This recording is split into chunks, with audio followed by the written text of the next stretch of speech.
considering designing a medical device. So we started with some of the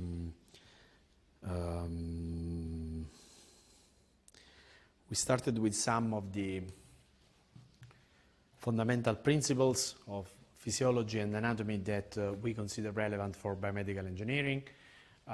Then we covered a series of exemplar medical devices,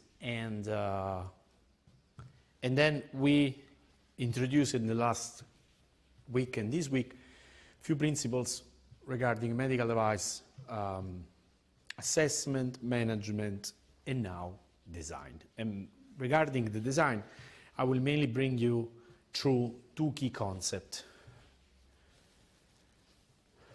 Some consideration about safety and usability, which we have to take into account when we think about designing a medical device, and then the current regulatory framework, which is relevant for medical device, which any designer should be aware of. As the other couple of topics, this is an introduction. Each of the last lecture I showed you, basically they deserve a whole module for the assessment, for the management, and clearly for the design. Next year, you have the opportunity to choose my module, which is medical device design, management, and assessment, which will bring you into the details of how to design, assess, and manage medical devices. Now, when we think about designing a medical device, we go through different stages. And there are different ways to describe this process, which is fundamentally an empirical process. So it's not something that you can derive from strong hypotheses and theorems, or it's mainly based on experience, probably as all the design processes. But in medicine is particularly relevant because we need to consider that, as we mentioned several times in our lecture, in our module, one of the peculiarities of biomedical engineering is that we cope with a huge variety of different people. So we have designers, which could be us, and then domain experts, which could be biological or medical domain expert. And then in the end, you have users, which can be patient, biomedical scientists, or medical doctors.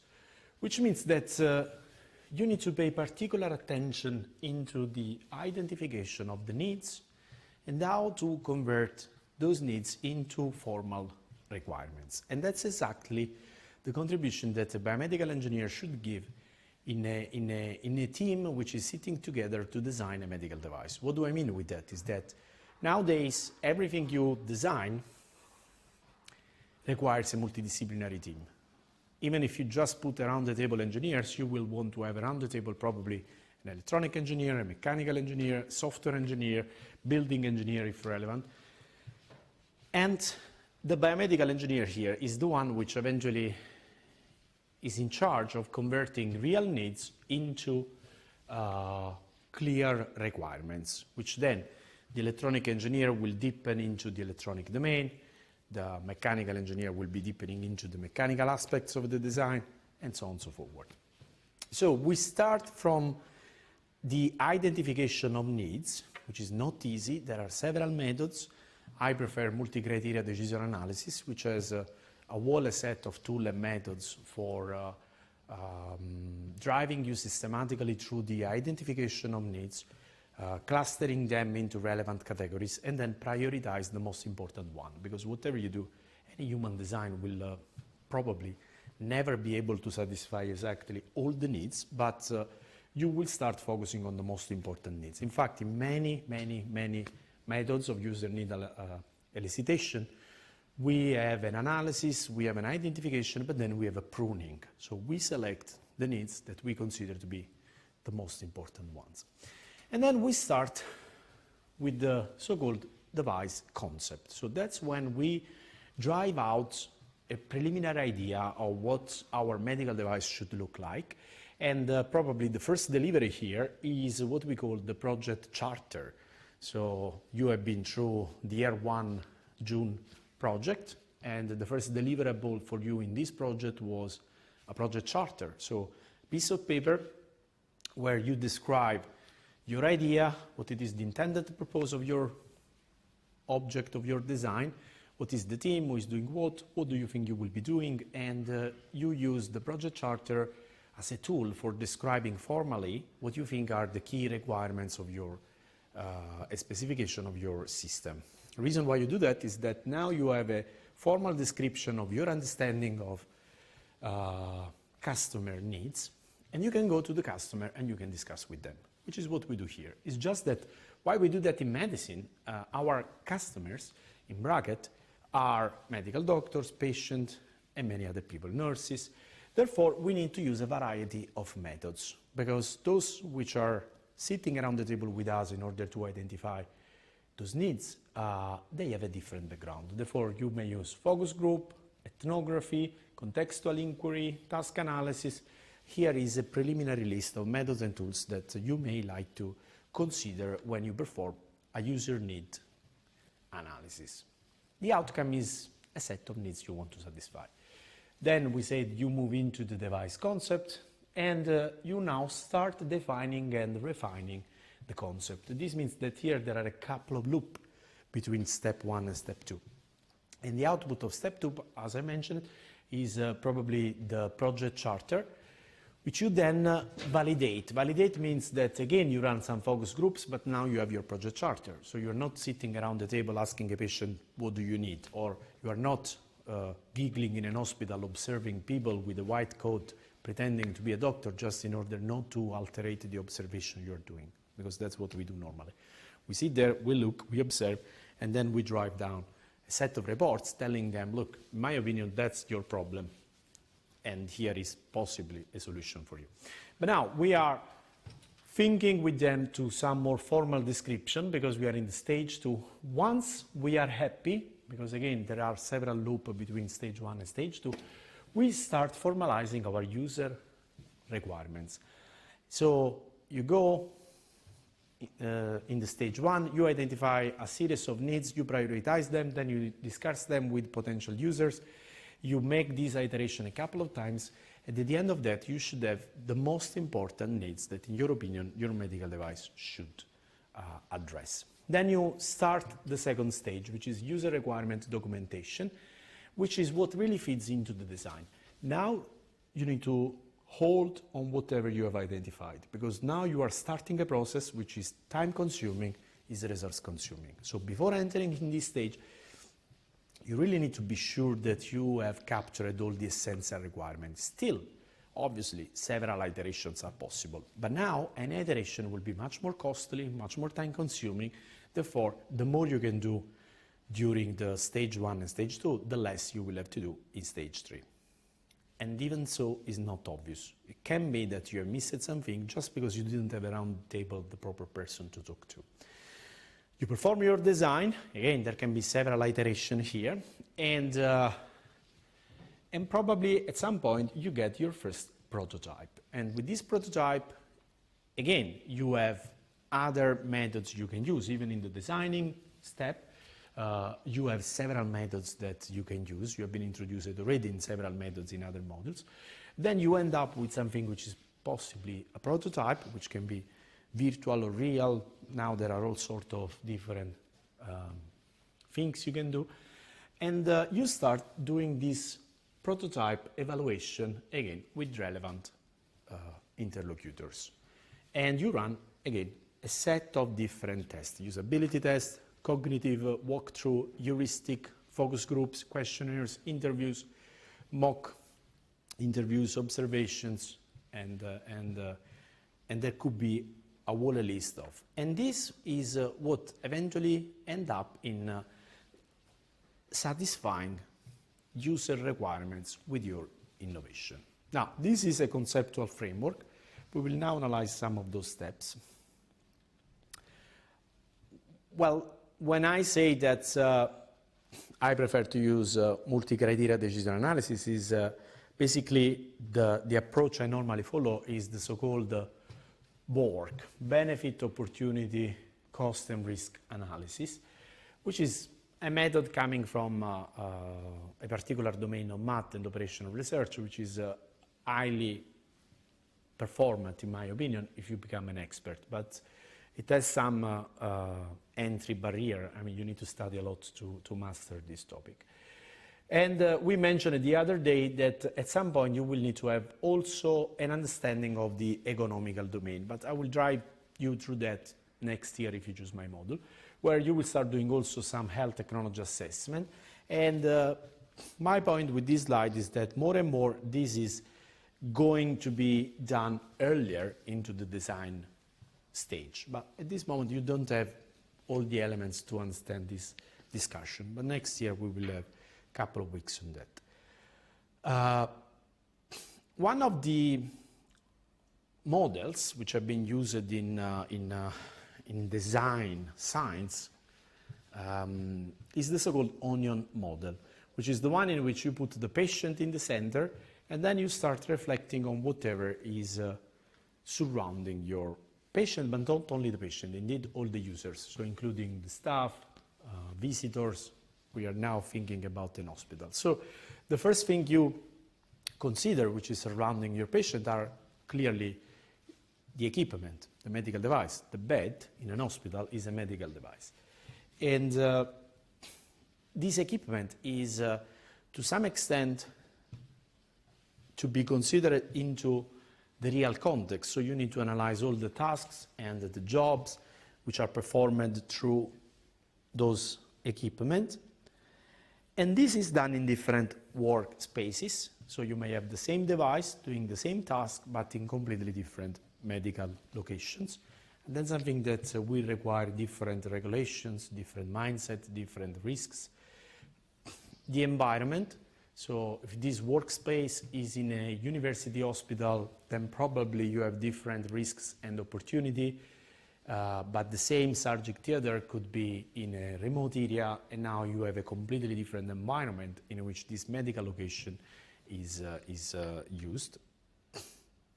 And obviously, there is an organization. So if we are in the UK, we can think about the NHS. Therefore, the majority of healthcare services are deployed through public services. We pay for it with public money. If you think about the States, then everything is private, and now everything is paid out of private insurance, basically. And those are the two main models you may have in the world, beyond Europe and North America. And clearly, if we now consider each of those parts, I guess it's clear why we call it onion model, because you start from the middle, and then as an onion, there are shells around this target, which is our users, when we think about design. And so for each of those layers, you can identify group of people and functions that they have to accomplish. So in a ward, staying on the animation that we have on the slide, you may have nurses, doctors, patient, family, carers, pharmacists, technicians, cleaners, porters, and they will be all doing different functions. The nurses, normally they are in charge of triage, administering the therapy, monitoring. The doctors, they are doing some diagnosis, therapy monitor, and each of those may come out with different requirements, user needs, and the risks. So you need to perform this analysis. So my medical device is going to be placed here, like, I don't know, an oxygen concentrator. If it is going to be put here, close to the bed in an hospital, who are the people that will have to engage with this device? Here it's a representative list, but you may have more or less according to the case. And what is the function that those people are doing now? This is a formal mindset you need to have, a formalization of the approach you need to have when you design a medical device. So first thing we do, we are thinking about the environment, the situation, the scenario in which our medical device is going to be used. Now we are listing the different people that are interacting with our medical device and the different function they may do. And we need to consider all the individual differences which can be relevant for your design. I don't know, it could be that age is a relevant factor, because probably now you are designing an app and you need to consider that capability to use any IT system in this historical period is a function of of our age, no? There are more younger people that they are more skilled than more senior people. Gender could become an issue.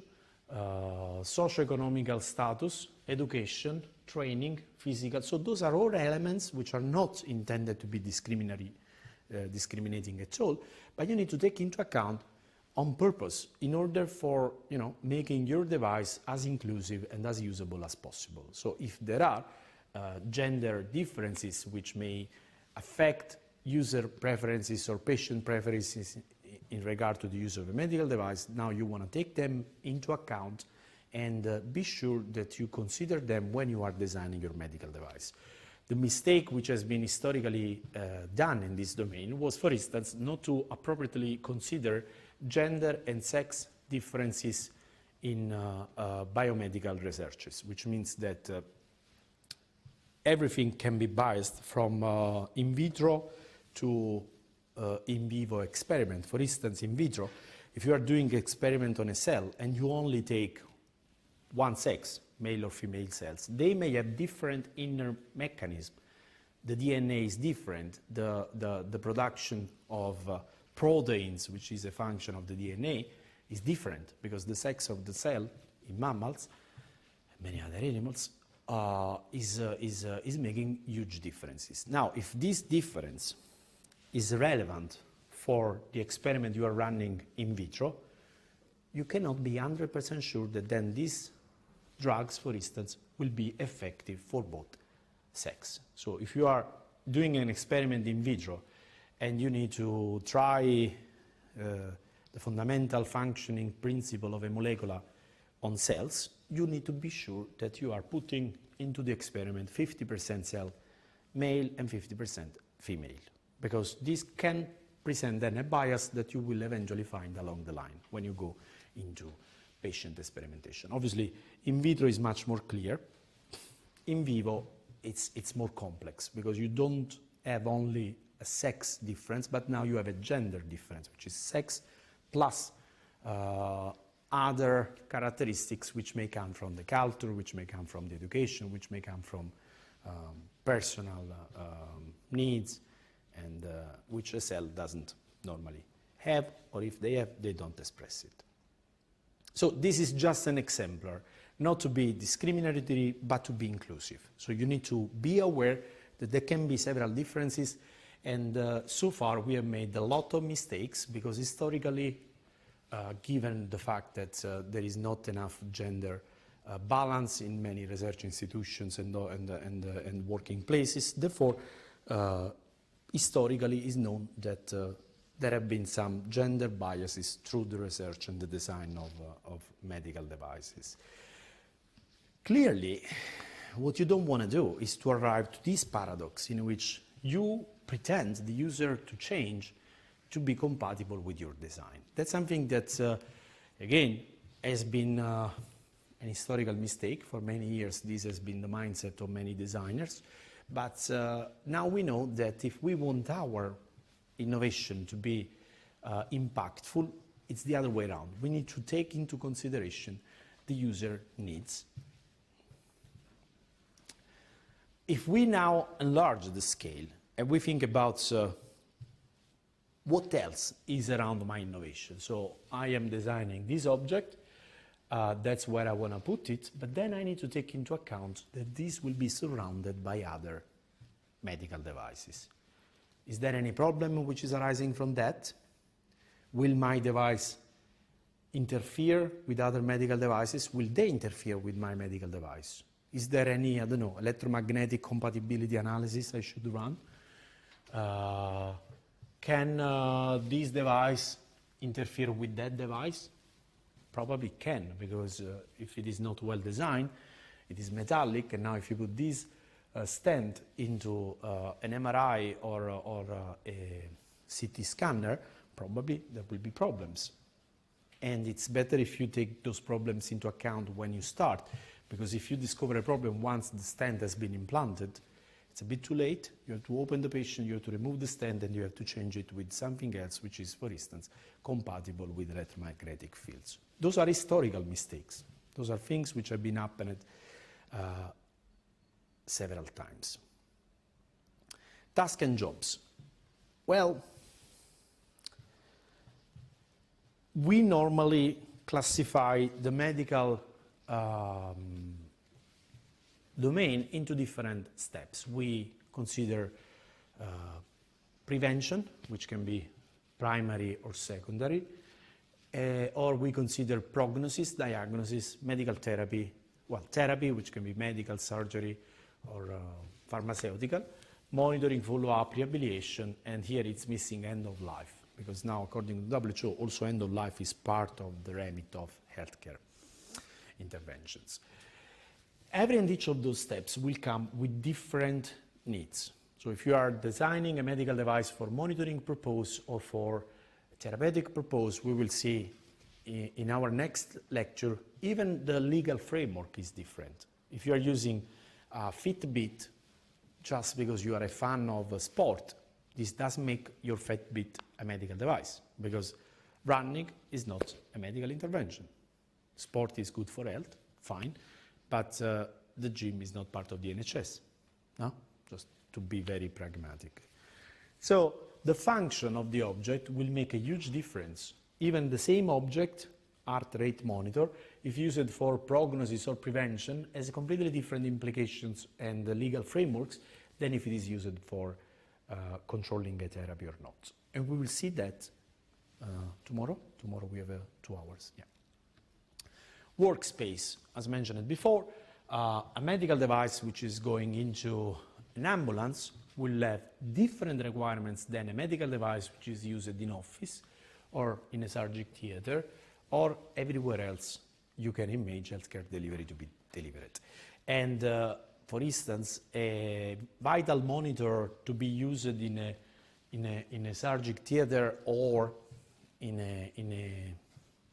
an ambulance, they come with different regulations. So they need to be, for instance, cardiac floating, as you have already started, or they may be required to have or not to have the shock protection. Because now if I'm using a medical device in an ambulance or, well, in a particular kind of ambulance or in a particular kind of surgical theater, I need to take into account that in any moment can come someone with an electroshock to try to resuscitate the patient. And this electroshock should never burn my medical device, because this will damage the medical device and eventually be a risk for the people using it. So according to the place where you are putting your toy, which can be home of the patient, which can be an ambulance, which can be an ambulatory, which can be surgical theater, and there are several levels of surgical theater. We call those places medical locations. And if you Google medical locations regulations in the UK, you will find a classification for those medical locations, where clearly the lower is the risk, the lower is the implication in terms of regulatory framework. And here now we need to consider how people move around, how to store objects, the plant. I mean, the electric plant is different in a surgical theater or elsewhere. And all those factors will affect your medical device. So those are things you need to take into account when you design a medical device. The environment in which they will be used, which can mean several things: lighting, level of dust, humidity, user skills, as we mentioned before. So there can be a huge variety of different factors which you need to take into account while you are designing. And this onion model is very effective, because you start from very trivial things, my medical device and its users, and then you put those things into a context, and then this context into another wider context, and so on and so forth, and you get more complications to be considered, including, last but not least, the fact that I started from one and then with the other doesn't mean one is as priority. They are all important, and as we do in engineering every time, design is the result of a series of loops. Clearly, the more skilled you are, the less loops you will have to do. So there will be several iterations, but at some point you will need also to consider the culture, the leadership, the team, the reimbursement model, so all the things coming from the fact that now the world you are targeting is in a unit which is part of an hospital, which is part of the NHS in the UK or in America or elsewhere. We are lucky because there are several international standards. This is, for instance, the international standard called Application of Usability Engineering to Medical Device. This is an ISO. Probably by the time I prepared this slide has been now updated, I should check. But it's just to tell you that there are international standards which tells you exactly what to do, how to do, when to do during your design. And there are regulatory framework, but I will explain you that tomorrow, which will tell you that using those things is mandatory. It's not just up to you, but it is now mandatory.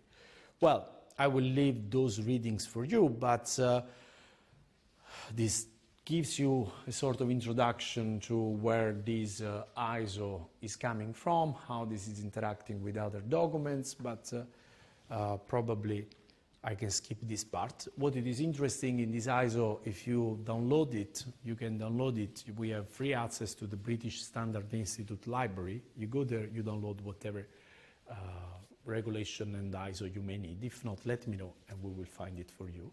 But basically, it's very interesting the way in which these ISO structure the process to be sure that you have considered properly the human factors. That's the ambition of this ISO. We'll tell you what to do and how to do to be sure that you have minimized the probability to not consider one relevant factor. And there is all an algorithm that you can follow with the loops and stuff like that, and there is plenty of literature. So my goal today is just to let you know that there is guidance for that. You are not called to do that alone. And there are a series of recommendations. For instance, you know, according to Jen Martin, my former colleague in Nottingham, which was in the picture before, you need to learn how the device will be used in reality, because you can work, you know, on each part of the components that you have in this picture, but then if the users will put the device, which is by design safe, in a context which is not safe, that's something that you may like to take into account. Does it make sense?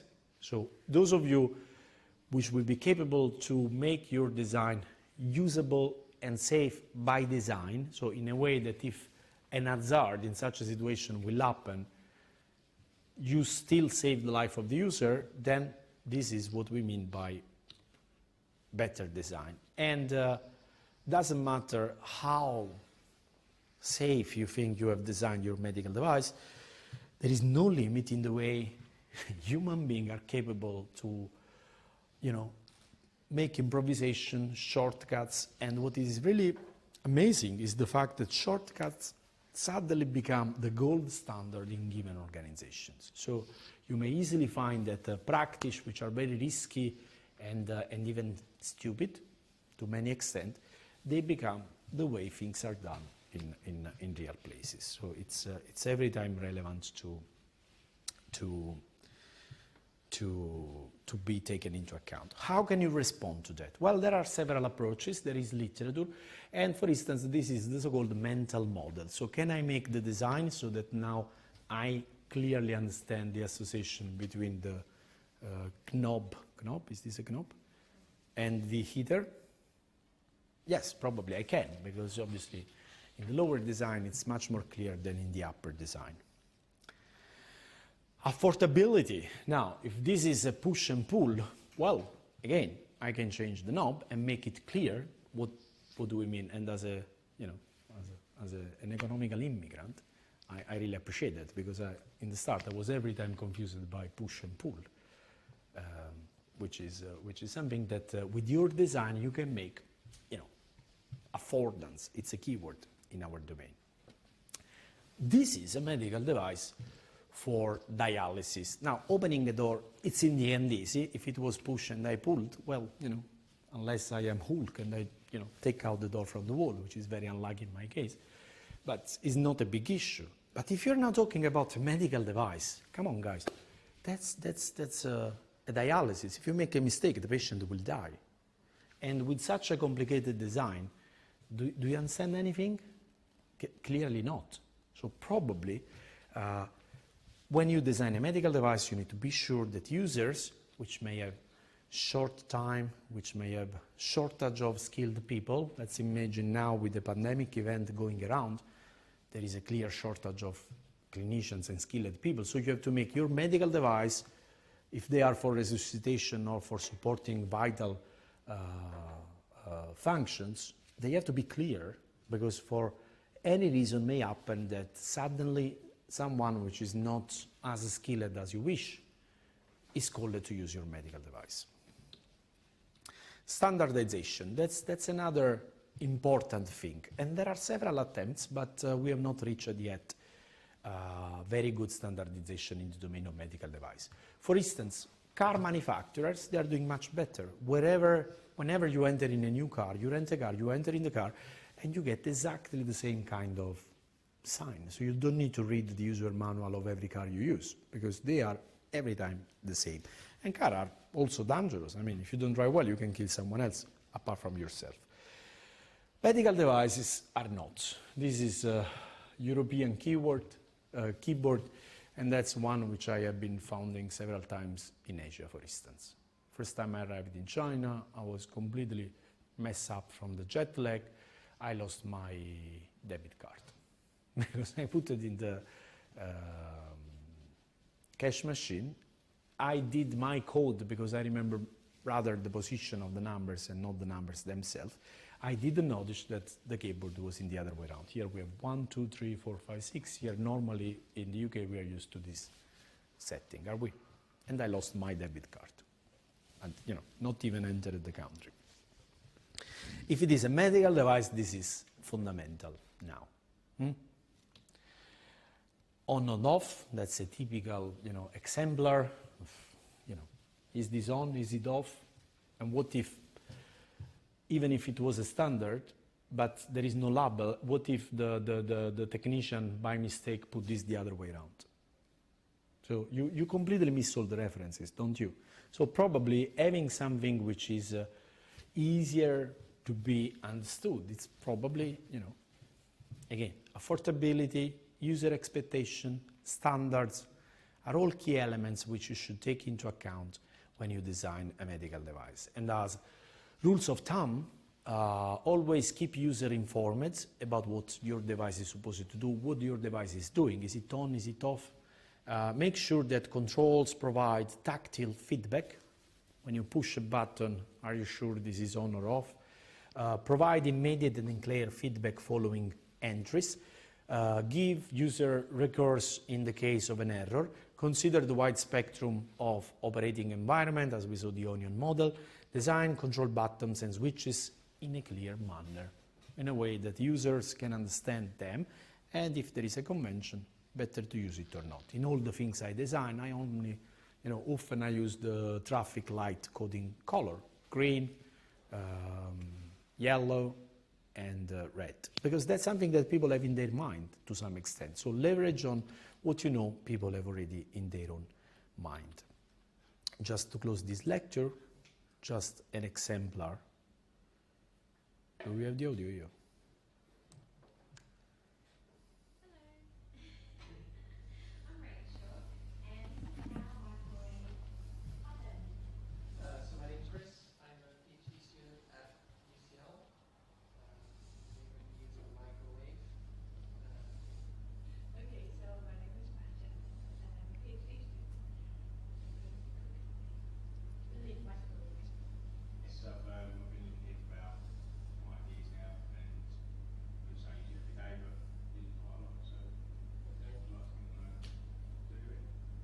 Racers ready. Microwaves ready. 3, 2, 1, go.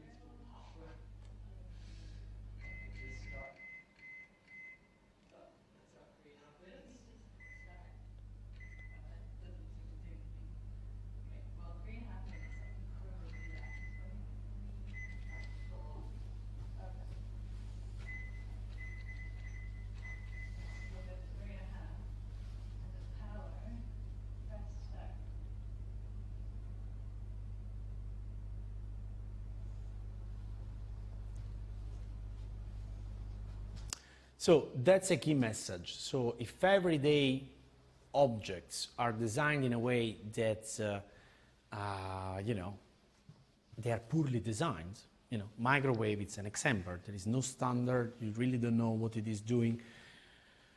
How these affect medical devices, which are critical objects. So as future designers of medical devices, you will need to become experts of usability and user needs, or exposed to that, so that in your team you will have an expert of usability and user need analysis. Those are the two possibilities. But the point is that medical devices are mainly designed by small, medium enterprises. In Europe, 90% of medical devices, they are designed by small or medium enterprises. If they are small, it means they have 3 people, 5 people, and probably they are all friends, you know, which they have done the PhD together or whatever. This doesn't mean necessarily they have inside the required expertise, or they do not have the economical possibility to buy an expert of usability. So all biomedical engineers should be exposed to usability in order for them to be able to be aware and at least know that there are consultants which they can help for running those analyses. The more you know, the better it will be your design. Is it clear? Questions? I will show you tomorrow, 2 hours, the current framework, regulatory framework for medical device, which is fundamental, and it's a very great opportunity because this is going to be enforced in May this year, so it's in a couple of months, so probably you will be the first generation of students coming out with knowledge of this new regulatory framework. So it's, I guess, if you want to do even a summer placement this summer with this expertise on board, I guess it will be a good opportunity for you. Okay, see you tomorrow.